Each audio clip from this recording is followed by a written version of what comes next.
Okay, good morning, class. We are going to discuss our next major assignment, which will be the personal narrative. So, we're going to cover the assignment sheet and we're going to take a look at a quick outline for that. So, first thing you will notice is I did post the assignment sheet on the Blackboard, and week 2 is now visible, so you should have access to that. Um, I'll continue to add to it, and then we'll discuss a little bit more and even introduction and conclusion exercise for Thursday that you can turn in by Friday. Okay, so let's go ahead and get into it. So the personal narrative assignment sheet is going to cover the information you need, such as purpose, format, margins, alignment, things like that. The aspects of the paper, as well as give you a little bit of information on how you should be structuring and organizing your essay, as well as what details go in those parts.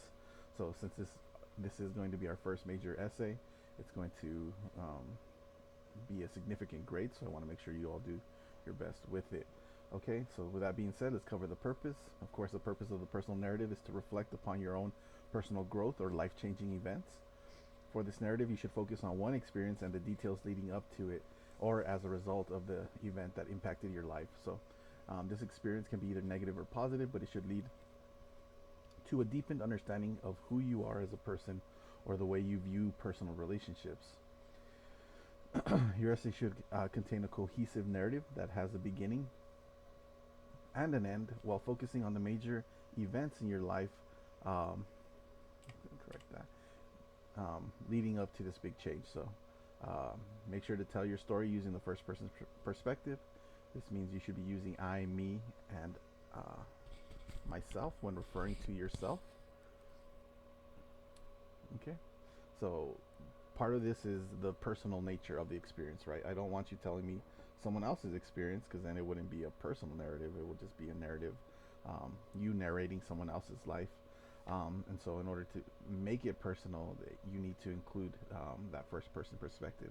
Make it about you. Say I, me, and my in those instances, so that way I can understand your experience. Now, depending on how comfortable you are with what you're going to share, sometimes it's easier for us to distance ourselves from those experiences by using the third person, saying this happened to this person, when we're actually talking about ourselves. However, if that's still something that you feel you need to keep distance from your own um, rationalizing or your own explaining of the event, then perhaps this isn't the essay for you. Maybe it's something that you need to save until you're ready to um, own those experiences and kind of understand how they affected you specifically. So, again, it's a matter of comfort level. Whatever you feel like sharing is going to be perfectly fine, as long as you are aware that someone else, meaning me, your instructor, will be reading this assignment. Okay, so again, make sure that you keep it in the first person's perspective. For the format of this essay, it should be an APA format. As we have discussed, there will be a cover page requirement for this and every essay going forward. So if you have any questions or you're confused, please feel free to refer to those links and samples that I've posted before. I went ahead and posted this, so you'll have another sample of what a cover page can look like. Um, Again, your font will be 12 point Times New Roman. When you're spacing it, make sure it is a uniform double space, meaning everything in your essay should be double spaced, and then you're going to remove any extra spaces before or after your paragraph. Also, make sure that you have a 1 inch margin all the way around your essay. Please don't tamper with the margins. Try to make them a little bit wider so that way your essay is a little bit longer. I'm not very strict on the length requirement, so you shouldn't need to narrow your essay to make it appear longer. If you do tamper with the margins, then it will be improper format, and that improper format is going to cause points to be deducted on your essay. So please do keep that in mind. Additionally, when you are writing a paragraph, meaning a body of text or a group of lines of text, right, that make your paragraph, always make sure that you indent your first line, right? So an example of indentation will be, for example, here where it says spacing, you can hit the tab button and it's going to push it over. So every paragraph that you write in this essay should be indented, at least the first line, right? The first line specifically of every paragraph. Okay. Now let's talk about the length requirement for this essay. So while I have written that it's a 2 page minimum, one of those pages is going to be your complete cover page, and so it's going to stand separate.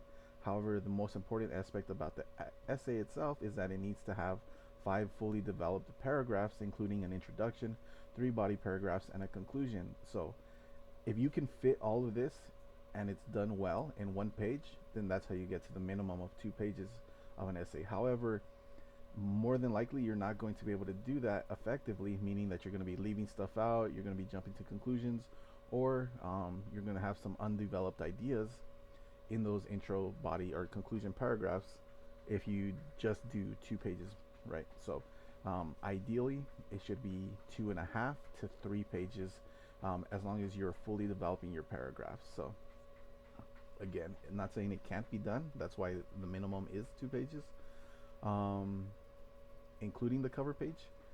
Uh, it's going to be very rare that you're going to be able to successfully tell a complete narrative with that brief of a timeline. So just keep that in mind. Next, the only dates to keep in mind is going to be that the final for this essay is going to be due Thursday, September 22nd, before midnight. So I'll leave the link open. You're more than welcome to get in there and then submit your essay. Well, we're already going to be transitioning to a new essay at this point. I will allow you to still turn it in that week, even though we're going to be shifting gears and focusing on a different assignment. And then, of course, they'll be graded and returned to you that weekend. So let's go ahead and now cover, again, a little bit of the heading information. Now, I didn't put the running head here, as we have seen before. Reason for it is because this isn't technically the first page, so it would come off looking weird.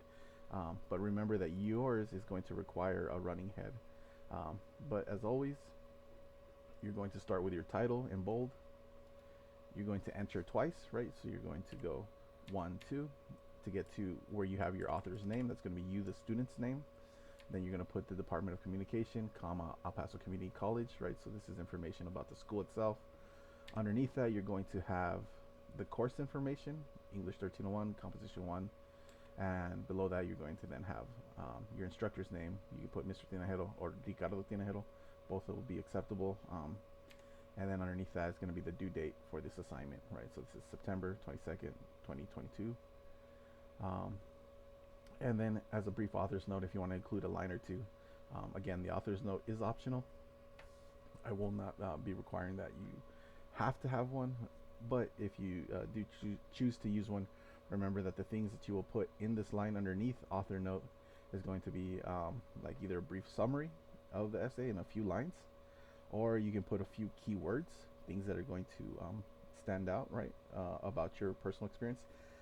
And later on, when you're doing research, you can put a few of the sources that you're going to be covering in that, so that way it's easier for people to find when they're searching for an essay or an article that relates to any of those keywords, topics, or sources. All right. So now let's get into the development of the essay itself. Now, your essay should not be in this outline format, meaning that your essay should have fully developed sentences. I don't want bullet points, and I don't want kind of like the skeletal structure of it. This is just to give you a guideline on what those parts should have. Additionally, you shouldn't have things like subheaders, like an introduction and background information as part of the essay. In a larger paper, yes, but for this one, it's not necessary. So this and the way I've laid this out is only going to be to provide an outline for your approach on the essay writing. Do not turn in an essay that is in this same structure, because these are not paragraphs. These are outline sentences. Okay, so with an introduction, you have 3 parts, right? And I've highlighted them in different colors so they stand out. You have the hook or the attention grabber. Then you have background information. And lastly, you're going to have a thesis, right? So the hook is a single sentence that's going to bring your reader into the paper by grabbing their attention, right? It's going to say, hey, did you know this? Or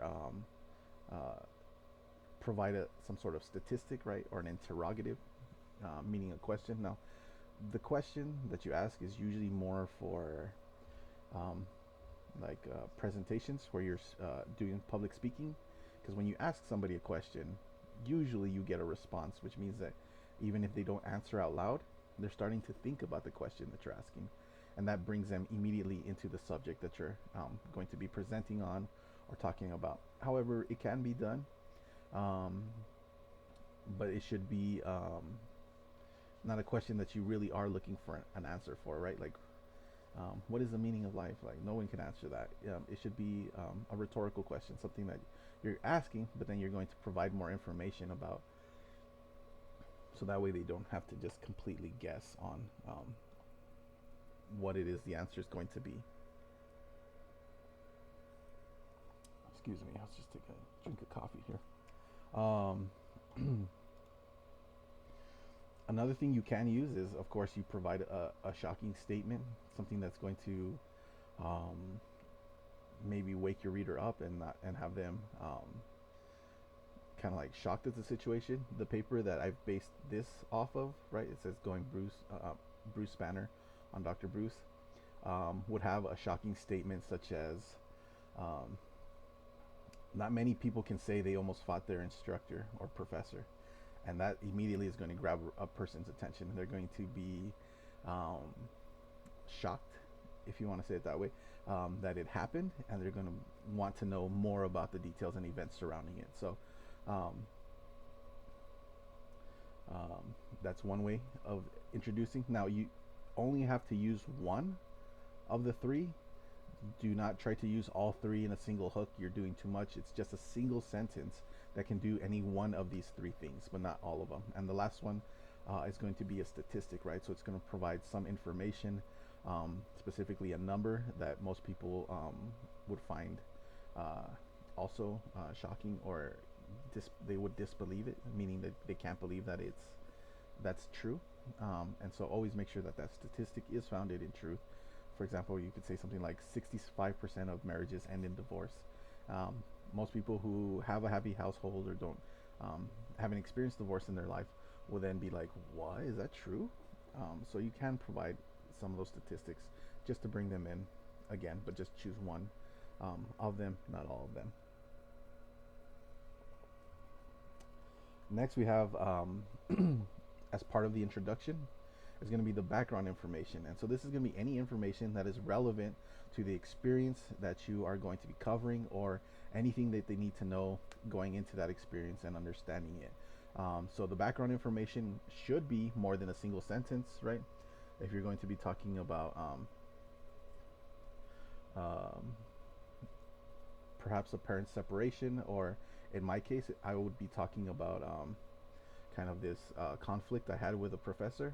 I would give some background information, right? I would let them know like what year of college I was in, um, what school I was at, as well as kind of like my age and a little bit of my personal experiences leading up to that, including dropping out of college when I was younger, not being ready for it, and then returning with a real passion for school, and uh, trying to complete it to the best of my ability, right?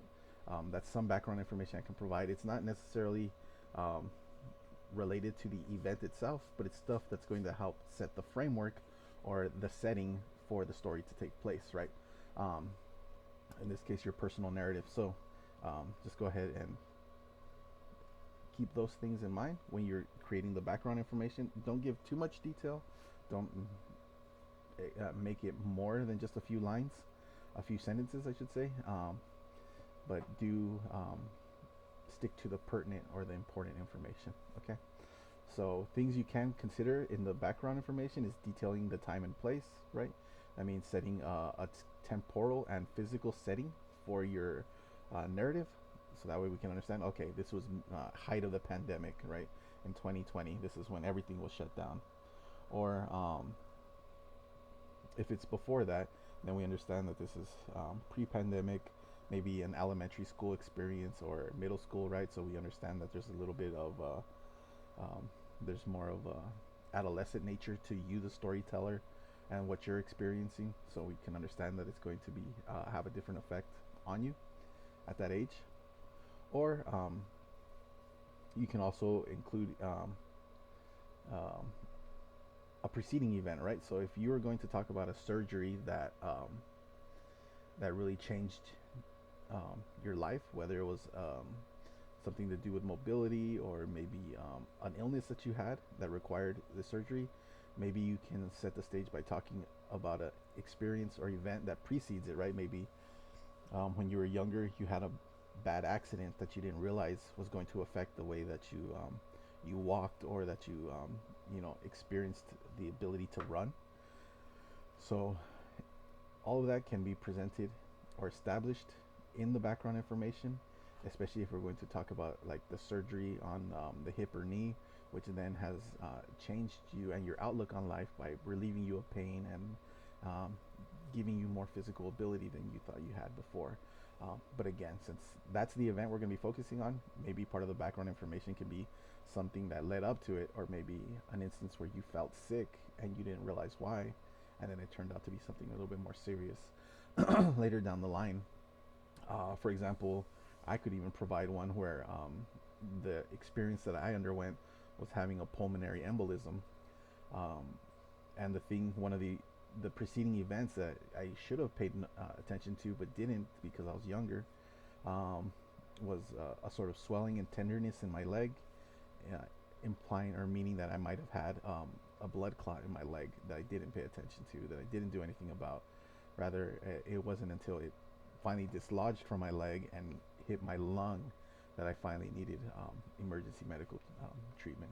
Right. So I can write about my experience in the hospital with embolism, but I might, in the background information, provide a little bit of context and let my reader know, well, these are some things that were leading up to it that I didn't pay attention to. Things like that. If not, consider introducing family members or other characters. I call them characters, but people in your personal narrative that are important to the story, right? You can talk about your family connection to them. What relationship do they have to you, or if it's a spouse or a partner of some sort, then maybe you can talk about meeting them or kind of like the beginning of that experience or relationship with them. And that way we have a clearly defined understanding of what your relationship is to this person or people that are then going to be part of the larger narrative as a whole. Lastly, the last thing that needs to be in your introduction is the thesis. Now, the thesis is a single sentence that covers all your main points and topic sentences, meaning that it should be a dense sentence, but ideally it's going to be one sentence. So, for example, if I were to continue with the theme of this paper, which was um, the confrontation and conflict I had with an instructor that nearly led to a physical fight and things like that, I would go ahead and kind of outline my thesis by saying I was forever changed, or at least I would say I changed the way I felt about being a professor or wanting to be a professor um, when I had a confrontation or I nearly fought one of my professors. Um, right, but you can set the stage for that by talking about in the thesis, right? I would say, even though I had decided to give college my best and do better in it, I could not get my foreign language credit in time to graduate unless I took expedited Latin, right? So that's going to be the first major point. Um, Unfortunately, that class um, assigned a lot of homework, and we were forced to read our homework out loud every day. And lastly, the conflict or event that I'm going to cover is which led to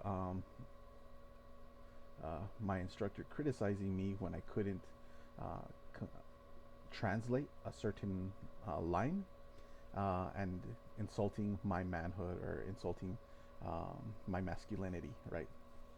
And so those would be the 3 points that I would put in a single thesis, something to that effect. I'm sure you all will do great with it, but try to put those main points that you're going to then develop into full body paragraphs, right? So if the first thing I mentioned in my thesis is going back to school, being committed to it, but needing a foreign language credit, then that's what my first body paragraph is going to cover, right? It's going to say, here's a little bit more about this. It's going to expand upon that because that's part of the narrative. It's going to start with me needing a foreign language credit, kind of like the problems I had with trying to take Spanish, because I placed really poorly in it, meaning that I would have to take two uncredited classes followed by the two credited classes, meaning 2 years worth, and I didn't have that time if I wanted to graduate.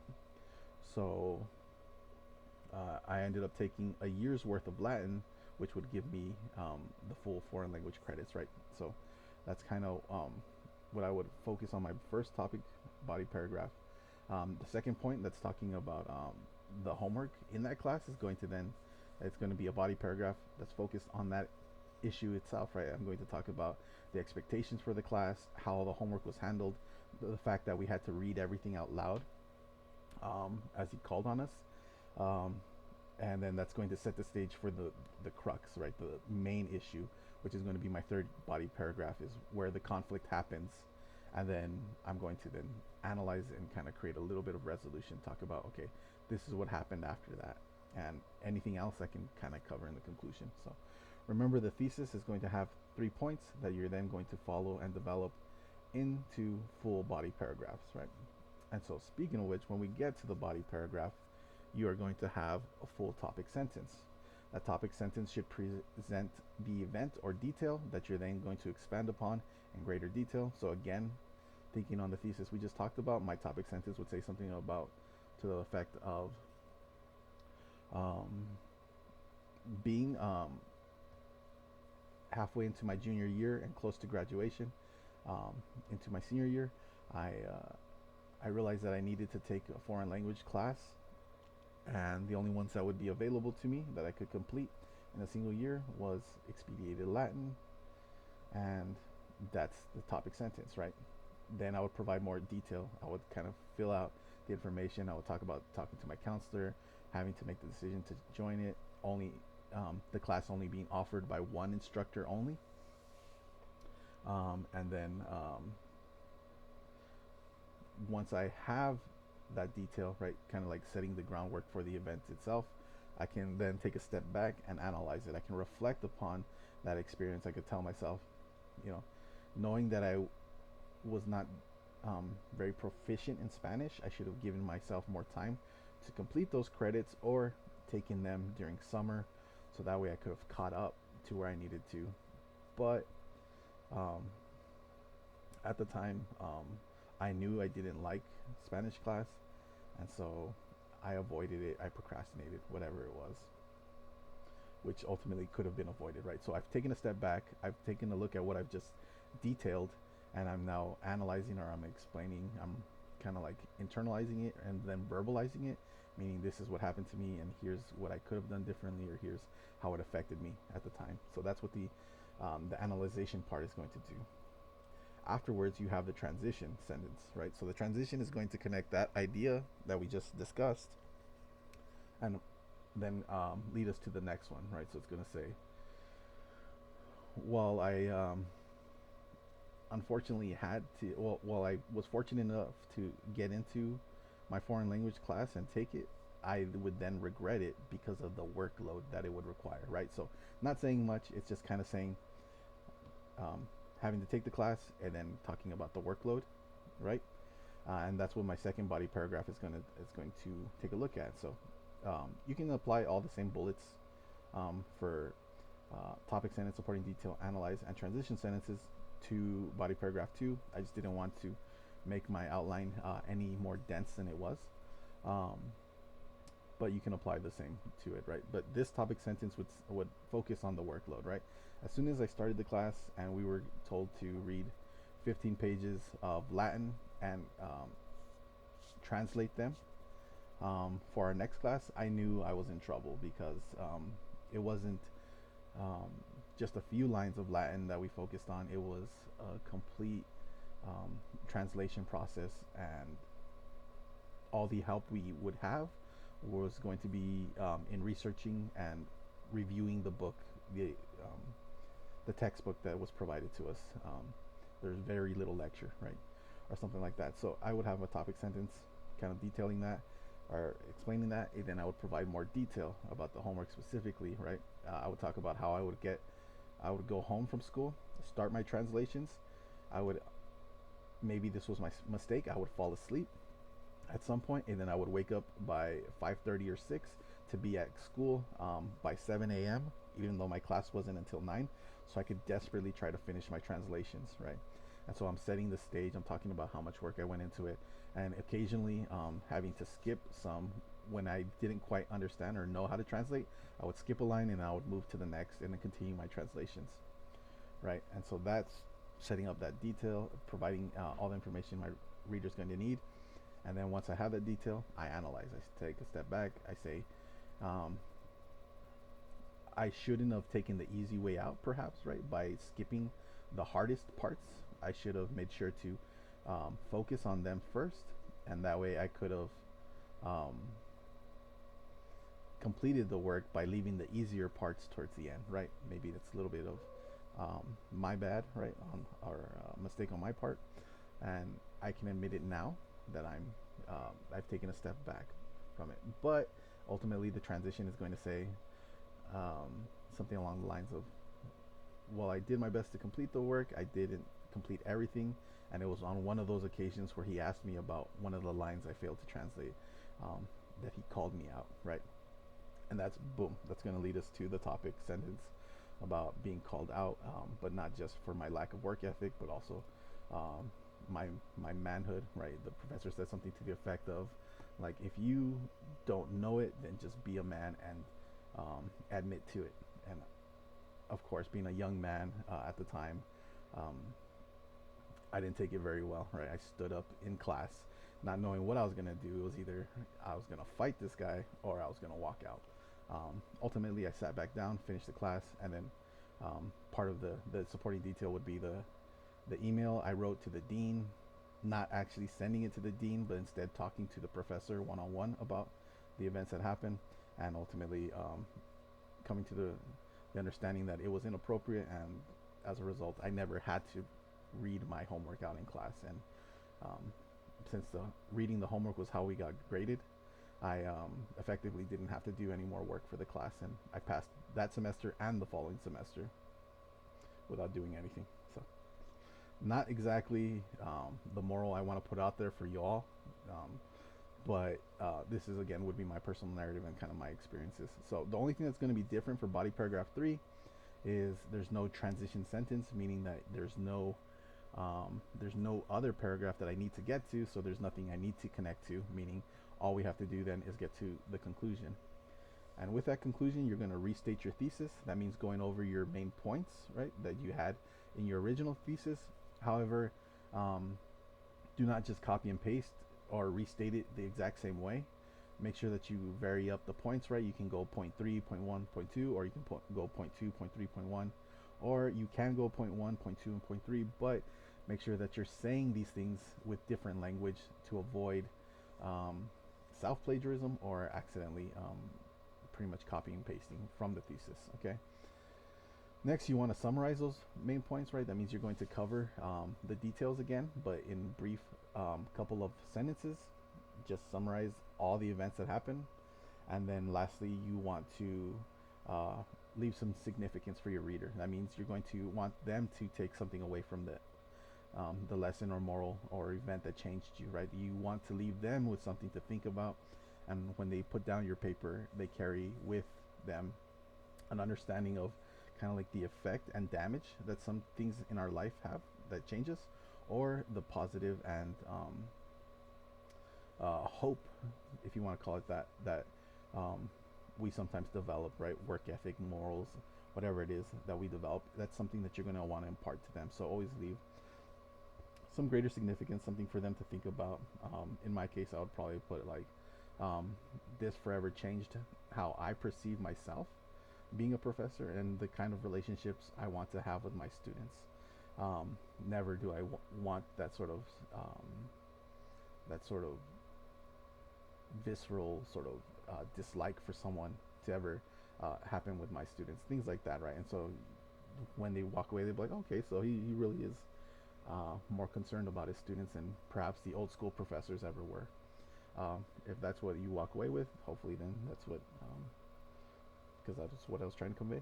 All right, so that's pretty much the outline. We covered it in depth. We won't go over too much more. Um, for Thursday, I think I'll also post an APA quiz. Let me take a quick look to see if I did that already. Um,